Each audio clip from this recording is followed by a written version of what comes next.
शं वरुणः शन्नो भवत्वर्यमा शन्न इन्द्रो बृहस्पतिः शन्नो विष्णुरुक्रमः ॐ शान्ति शान्ति शान्तिः।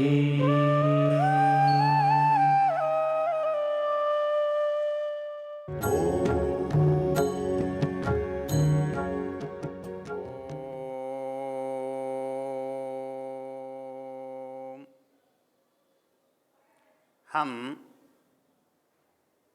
इस समय यजुर्वेद के 34वें अध्याय के शिव संकल्प मंत्रों की चर्चा कर रहे हैं।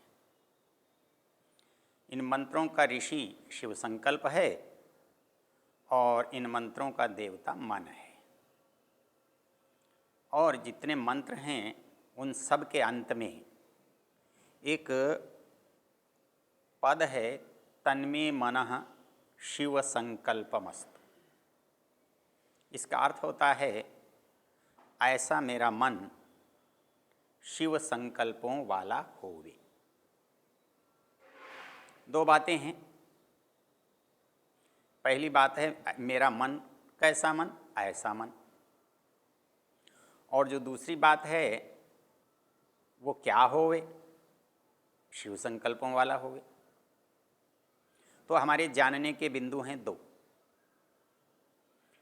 पहला बिंदु मन, दूसरा बिंदु वो शिव संकल्पों वाला होवे। हम पीछे चर्चा कर रहे थे इस मन को हम कैसे जानें। इस मन के साथ हमारा आज भी जुड़ा है, हमारा कल भी जुड़ा था, हमारा भविष्य भी जुड़ा हुआ है।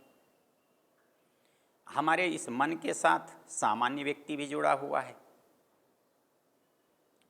पशु भी जुड़ा हुआ है, पक्षी भी जुड़ा हुआ है, कीट पतंग भी जुड़ा हुआ है। हमारे इस मन के साथ विद्वान, बुद्धिमान, व्यावहारिक, सांसारिक व्यक्ति जुड़ा हुआ है। इस मन के साथ वैज्ञानिक, दार्शनिक, बड़े खोज करने वाले व्यक्ति जुड़े हुए हैं, साहसी लोग जुड़े हुए हैं। इसी मन के साथ दुर्बल, असहाय लोग जुड़े हुए हैं। इसी मन के साथ जो संसार का परित्याग करके विचरण कर रहे हैं, ऐसे वैराग्यवान महात्मा लोग भी जुड़े हुए हैं। देखें तो सारे संसार के जो प्राणी मात्र हैं उनका संबंध इस मन से है। जिसके पास शरीर है, जिसके पास इंद्रियां हैं, उसके पास मन भी है।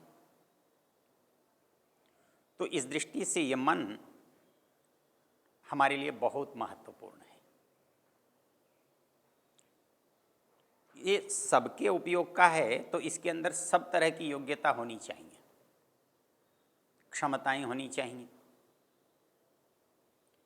चोर के पास भी मन है, साहूकार के पास भी मन है, साधु के पास भी मन है। अच्छा हो या बुरा, सबके पास मन है। और वो जो कुछ कोई कर रहा है वो मन के साथ कर रहा है। यही समस्या खड़ी हो जाती है कि अच्छा करने वाले का भी मन ही कर रहा है और बुरा करने वाले का मन ही कर रहा है। तो फिर ये मन अच्छा है या बुरा है, हमारी मूल समस्या रहती है। हम संसार में जो भी काम करते हैं, चाहे वो सिनेमा वाला करता है या कोई साधु करता है, वो कहता है मेरा मन ही सब कुछ है, जो मेरा मन कहेगा मैं वही करूँगा। साधु कहता है मेरा मन ही सब कुछ है, इसको ही ठीक करूँगा तो सब ठीक हो जाएगा। श्री कृष्ण जी महाराज गीता में कहते हैं, मन एव मनुष्याणाम कारणम बंध मोक्षयो। ये मन जो है मनुष्यों के बंधन और मोक्ष का कारण है। संसार भी इसी से है और संसार से छुटकारा भी इसी से है। एक इतनी महत्वपूर्ण कड़ी हमारे पास मन है। तो लगता क्या है? लगता ऐसा है जैसे जो कुछ कर रहे हैं वो मन के द्वारा कर रहे हैं, मन ही कर रहा है। हम कहते हैं इस काम को करें, कहते हैं आज मन नहीं कर रहा है, आज मन कोई करने की इच्छा नहीं है। विद्यालय जाना है, जाना तो है, किंतु मन कहता है नहीं आज नहीं जाएंगे, और हम नहीं जाते। हमारा मन कहता है कि ये काम है तो कठिन, किंतु कर लेंगे, हम करने के लिए निकल पड़ते। तो इस मन के ऐसा करने के पीछे जो हमारा संकट है वो दो तरह से है। एक संकट तो मन के रचना की समझ से है, और जो हमारा दूसरा संकट है वो इसके कार्यों से है। इसलिए इसके बिना कार्य हो नहीं सकता, अच्छा हो या बुरा। तो जो हम ये समझते हैं कि ये हमारा मन नहीं कहता इसलिए हम नहीं करते, वो ये समझते हैं कि मन चेतन है। अभी तो वो ये समझते हैं कि मैं ही मन हूँ, मेरा अस्तित्व तो मेरे मन से है। और जो ये कहते हैं कि ये संसार से हमको बाहर ले जाने वाला है, उनका कहना है मन होता कौन है? मन तो हमारा दास है, मन तो हमारा सेवक है। सेवक को अधिकार कैसे कि वो स्वामी को निर्देश दे, आदेश दे? सेवक का उत्तरदायित्व है वो स्वामी के, मालिक के आदेशों का पालन करे। सारी दुनिया के जो द्वंद्व हैं, सारी दुनिया की जो मुसीबतें और संकट हैं, उसमें और कोई बात कारण नहीं है। ये जो समझ है, समझ लेना और बिना समझे करना, इसका अंतर है।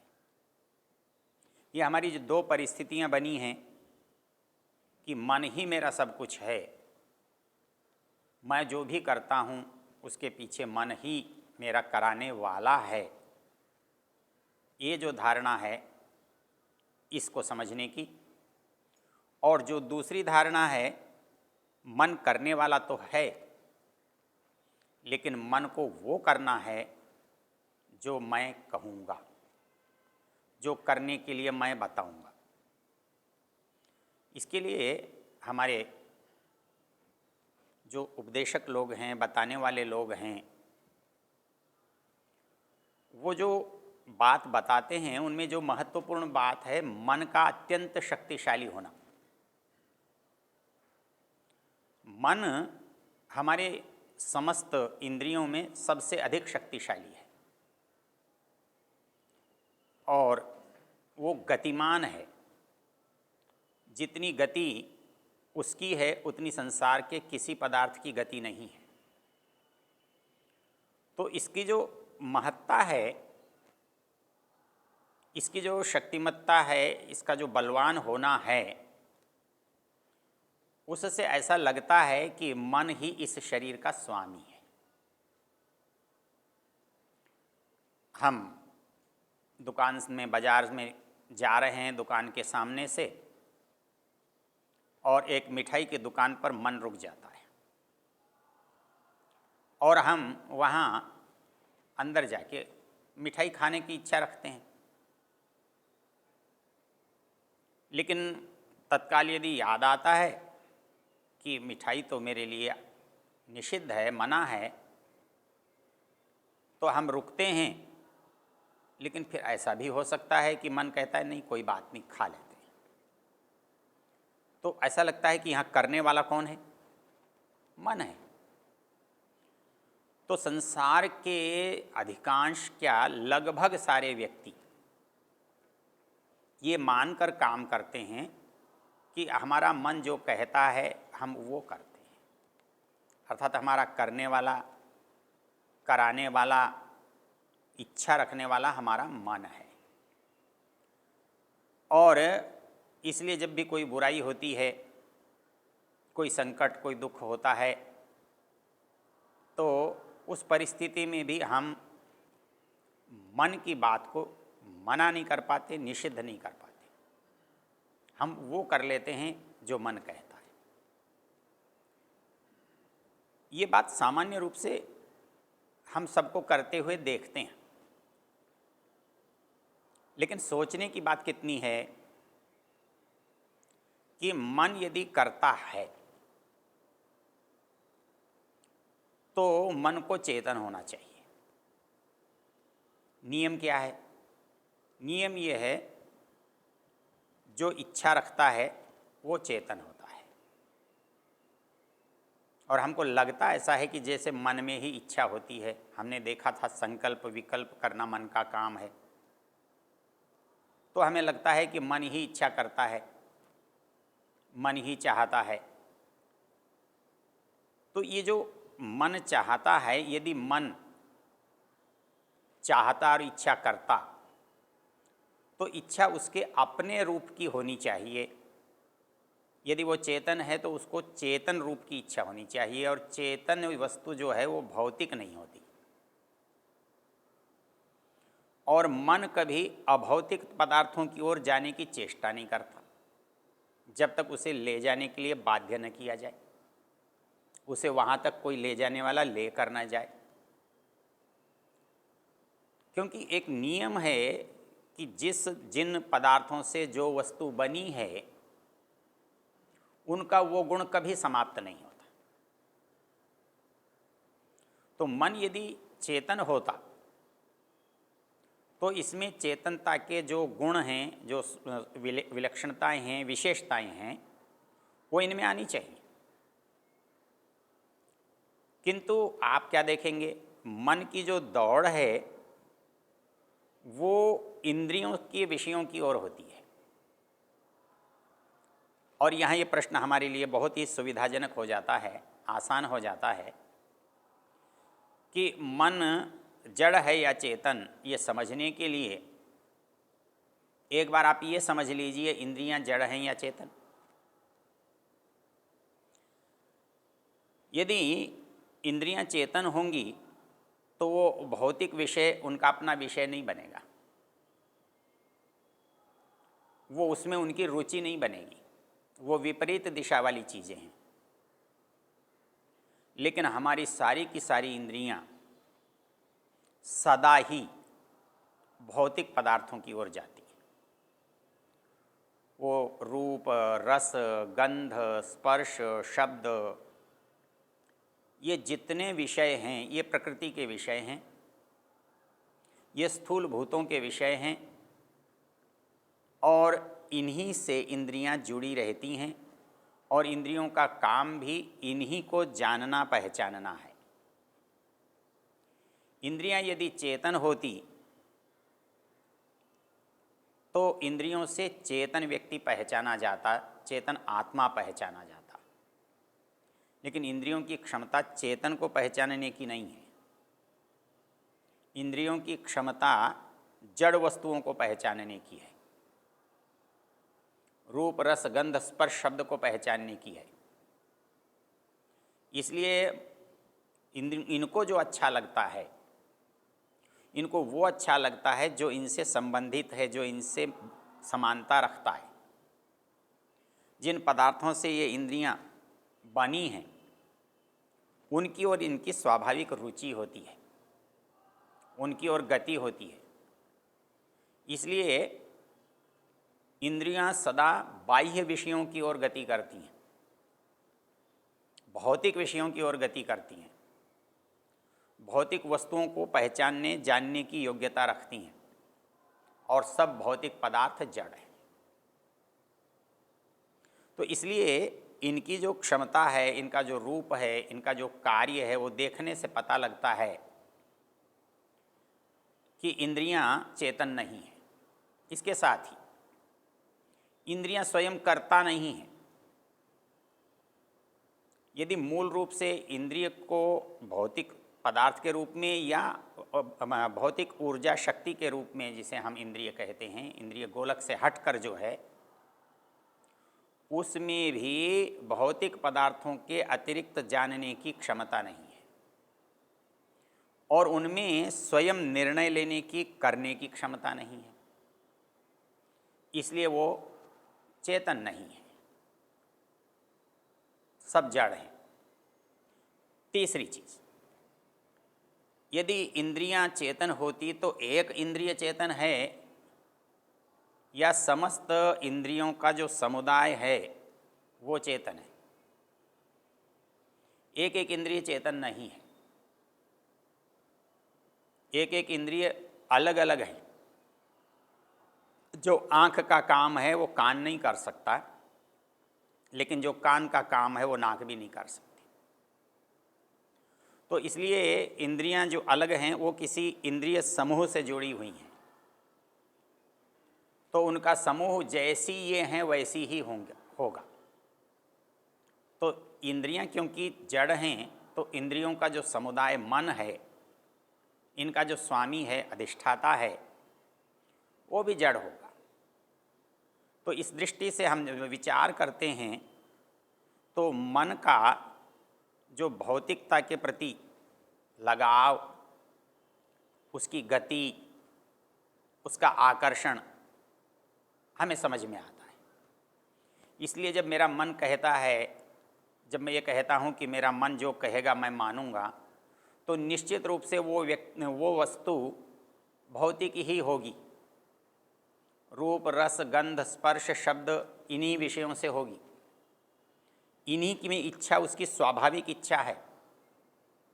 नहीं तो स्वाभाविक इच्छा यदि चेतन की होती तो चेतना के लिए होती, भौतिकता से विरोध में होती, लेकिन ऐसा नहीं है। तो इसलिए जो मोटी बात हमारी समझ में आने की है वो ये कि विषय भौतिक हैं, विषयों का जो जानने का साधन इंद्रियां हैं वो भौतिक हैं। तो इसलिए स्वाभाविक रूप से इन इंद्रियों का जो स्वामी है, इनको चलाने वाला है, जिसको हम मन कहते हैं, वो भी भौतिक है। दूसरी जो सबसे बड़ी बात इन बातों से जो समझ में आने वाली है वो क्या है? वो ये है कि जब भौतिक पदार्थ जड़ हैं, उनसे बनी हुई, उनसे बीच में काम करने वाली इंद्रियां भी जड़ हैं, तो उनसे काम लेने वाला मन भी जड़ है। हम चाहे रेल बना लें, हवाई जहाज़ बना लें, मोटरसाइकिल बना लें, कार बना लें, से सब दौड़ रही हैं, लेकिन ये सब भौतिक हैं, ये सब जड़ हैं। इनके दौड़ने का उनको पता नहीं है, इनका गंतव्य स्थान कहाँ है उनको पता नहीं है। वो सुंदर हैं, कुरूप हैं, अच्छे हैं, बुरे हैं, उनको पता नहीं है। इससे ये पता लगता है कि हमको एक बात समझ में आती है, मन विषयों की भांति, इंद्रियों की भांति जड़ है, और यदि एक बात समझ में आ जाए कि मन जड़ है तो हमारी बहुत सारी समस्या हल हो जाती है।